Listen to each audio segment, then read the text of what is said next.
Typically, components of a modern business security system will include everything from alarm systems, video surveillance systems, card access systems. This is the monitoring of all that equipment.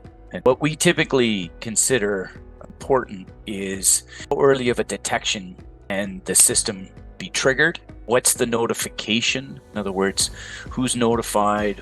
How quickly are they notified? What's the method that they're notified with? And then lastly, it's what's the response? If there's no planned response, then there's a little bit of a gap in the whole security system that basically reduce effectiveness of it.